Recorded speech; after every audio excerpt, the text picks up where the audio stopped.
నమస్కారం అండి. Welcome to ask talks. నా పేరు గంగాధర్ కొచ్చలకోట, ఇన్ షార్ట్ జీకే అని పిలుస్తారు. నేను ఒక certified coach on law of attraction అండి. ఓవరాల్గా 25 years ఆఫ్ ఎక్స్పీరియన్స్, అందులో 15 years into sales and marketing and 10 years into training అండి. ఇవాళ మనం చర్చించబోయే విషయము స్టెప్స్ టు సక్సెస్ అండి. సక్సెస్ అనేది సాధించాలి అంటే ప్రతి ఒక్కరికి సక్సెస్ అవసరము. సో దీనికి స్టెప్స్ ఏంటి, ఎస్పెషల్లీ యువతరానికి, especially to the student community, steps to success ఏంటి? సో ఇందులో మనం ముఖ్యంగా తెలుసుకోవాల్సింది 3 విషయాలండి. మీరు ఒక పేపర్ తీసుకుని ఒక త్రికోణం కనుక గీస్తే, ఒక ట్రయాంగిల్, అందులో పైన టాప్లో పి అని రాసుకుంటే, అలాగే ఇటుపక్క త్రికోణం దగ్గర పి, మళ్ళీ ఇటుపక్క త్రికోణం దగ్గర ఇంకో పి. సో 3 P's అండి. ఈ 3 P's ఏంటి అనేది మనం కొంచెం డిస్కస్ చేద్దాం. సో సక్సెస్ కావాల్సింది ఫస్ట్ పి అండి. పి అంటే ఏంటి? ప్యాషన్ అండి. మీరు ప్యాషనేట్ ఏ విషయంలో అయితే ఉన్నారో ఆ విషయం మీద మీరు గమనిస్తే కనుక you will be able to get success. What is your passion? అసలు ప్యాషన్ అంటే ఏంటి? సింపుల్ పదంలో అర్థం చేసుకోవాలంటే ఫైర్. హిందీలో ఆగ్ అంటారు, ఉర్దూలో జునూన్ అంటారు. ఒక రకమైన మ్యాడ్నెస్ అనమాట. ఎట్టి పరిస్థితుల్లోనైనా I want to achieve that అనే ప్యాషన్. అది మీకు ఇంట్రెస్ట్ ఉన్నది. మీ ప్యాషన్ ఏదైనా కావచ్చు, ఇట్ క్యాన్ బి ఎనీథింగ్ అండి. మోస్ట్ ఇంపార్టెంట్లీ ఈ ప్యాషన్ అనేది ఎలా వస్తుంది, అది ఇంపార్టెంట్. ప్యాషన్ అనేది ఒక వ్యక్తి జీవితంలో, ఇక్కడ సెకండ్ పి గురించి డిస్కస్ చేస్తున్నాం మనం. First P passion. ప్యాషన్ ఉండాలి. ప్యాషన్ అంటే ఫైర్, ఒక మ్యాడ్నెస్. అది ఎలా వస్తుంది, దేనివల్ల వస్తుంది? It is because of the second P మనం మాట్లాడే దాంట్లో. అదేంటంటే పర్పస్. పర్పస్ లేనిదే ప్యాషన్ అనేది పాసిబుల్ కాదు. Okay, so what is your purpose? ఇది మాట్లాడుకోవడానికి, వినటానికి చాలా బాగుంటుందని, కానీ పర్పస్ తెలుసుకోవడం, మనిషి యొక్క జీవిత ధర్మం అది. తన పర్పస్ ఆఫ్ లైఫ్ ఏంటి అనేది, ఆ పర్పస్ ఏంటో మనకి తెలిసినప్పుడు ప్యాషన్ అనేది ఆటోమేటిక్గా వచ్చేస్తుందండి. It is very important to understand purpose. మామూలుగా మీరు స్వధర్మం అని అనుకోవచ్చు, ఇంకేదైనా అనుకోవచ్చు. ప్రతి ఒక్క పర్పస్ వల్లనే ఆ ప్యాషన్ అనేది పుడుతుందండి. రీసెంట్గా ఈ మధ్యలో టెక్నాలజీ బాగా పెరగటం వల్ల మనకి ఇన్ఫర్మేషన్, నాలెడ్జ్ కూడా ఎక్కువ దొరుకుతోంది. వాట్సాప్లో ఒక వీడియో చూశాను. చెన్నైలో ఒక వ్యక్తి దాదాపు 148 డిగ్రీలు సంపాదించారంట. మామూలుగా మనం day to day common man 1-2 degrees సంపాదించడం, లేకపోతే 8-10 కొంతమంది, కానీ 148 డిగ్రీలు సంపాదించిన వ్యక్తి, అతను ఒక వీడియో వాట్సాప్లో చూడటం జరిగింది. అయితే అతను ఇంటర్వ్యూ చేసి, ఏంటి సార్ కారణము 148 degrees మీరు సంపాదించారు అని అంటే, ఆయన ఇంకా 52 మిగిలి ఉన్నాయండి అని అన్నారు. అంటే 200 అతని టార్గెట్. అంత ప్యాషనేట్గా అతను అన్ని డిగ్రీలు సంపాదించడానికి గల కారణం ఏంటి? ఎక్కడి నుంచి అతని ఆలోచన వచ్చింది అని అంటే, అతను ఒక విషయం చెప్పాడు ఆ ఇంటర్వ్యూలో, ఆ వీడియోలో. ఆశ్చర్యపోయాను నేను. అంటే ప్యాషన్ రావటానికి కారణాలు ఎలాంటివో చూడండి. ఉదాహరణకి అతను అన్నాడు, వాళ్ళ మదర్ ఒకసారి అతను degree exams 2nd class, 3rd class మార్క్స్లోనే pass అయ్యాడంట.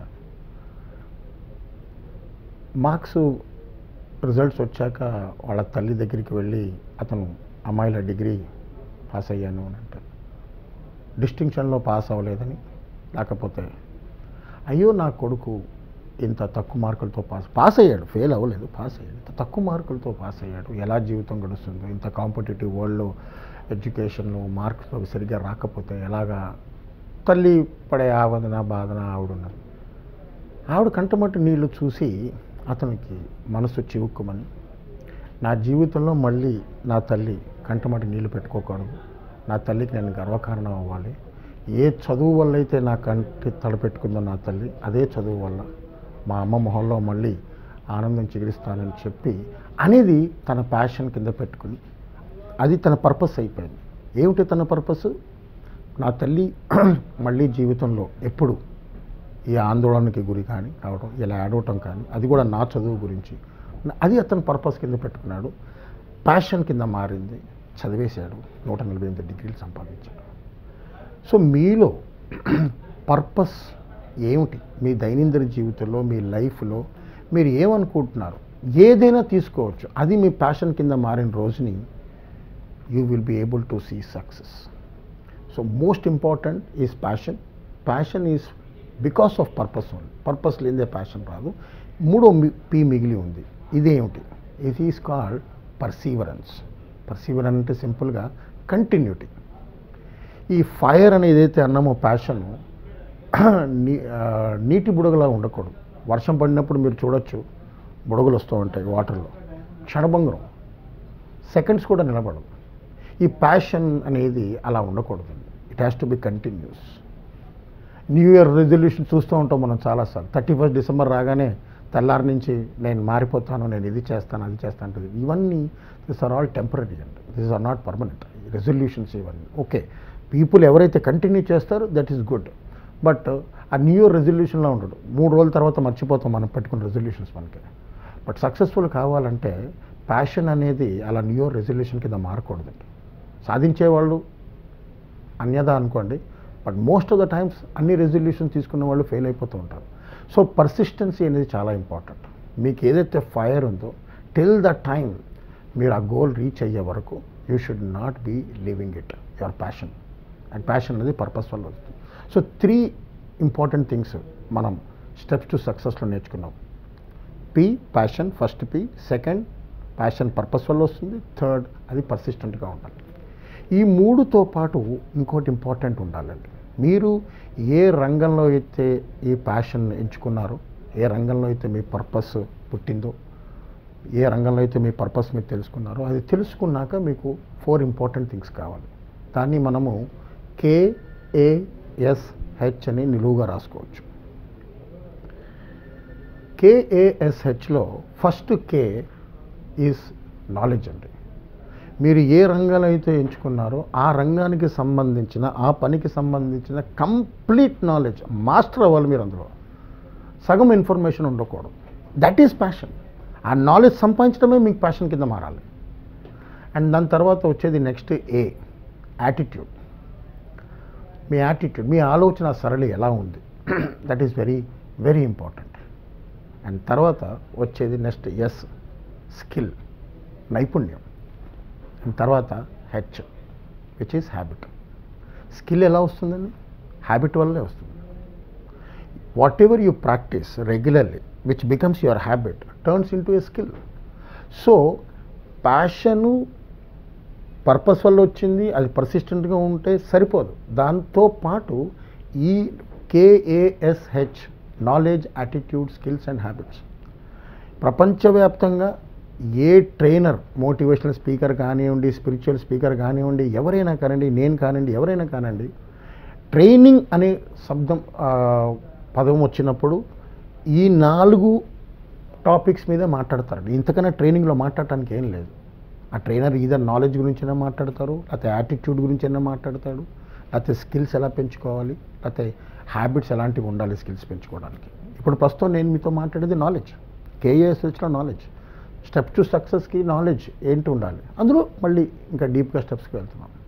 So knowledge, attitude, skills and habits ఆ రంగానికి సంబంధించి మీరు సంపాదించగలిగితే, సరే నాకు ప్యాషన్ ఉందండి, నా పర్పస్ ఏంటో నాకు తెలిసింది, పర్సిస్టెంట్గా ఉంది, మీరు చెప్పినట్టు KASH కూడా దాని మీద ఫోకస్ చేస్తాను, దీనివల్ల నాకు వచ్చేది ఏంటి?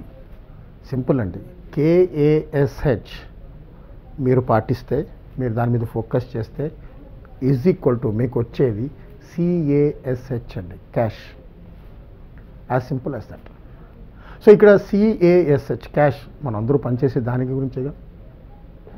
సో CASH అంటే దాంట్లో కూడా మనం డబ్బు, క్యాష్, దానివల్ల ఏమవుతుందంటే ఫస్ట్ C, కామ్నెస్, ప్రశాంతతను వస్తుంది. ఈ స్ట్రెస్ఫుల్ లైఫ్ ఉండదు. ఒక రూపాయి ప్రశాంతంగా ఖర్చు పెట్టుకోలేని పరిస్థితి. స్ట్రెస్కి గురైపోతున్నాం. ఎందుకు? క్యాష్ లేకపోవటం, ఈ CASH లేకపోవడం వల్లనే ఆ స్ట్రెస్ అంతా. ఇది ఎందుకు రావట్లేదు? KASH సరిగ్గా లేదు కాబట్టి. సో కామ్నెస్ వస్తుంది. If you are able to manage the K A S H. తర్వాత అష్యూర్డ్నెస్, ఒక రకమైన గంభీరం వస్తుంది మనిషిలో, ఏదైనా చేయగలుగుతాను అని. It's called అష్యూర్డ్నెస్.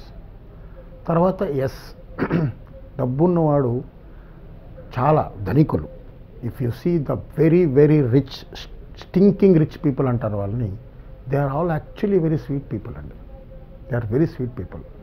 So calmness, assuredness, sweetness, CAS and H, ultimately happiness.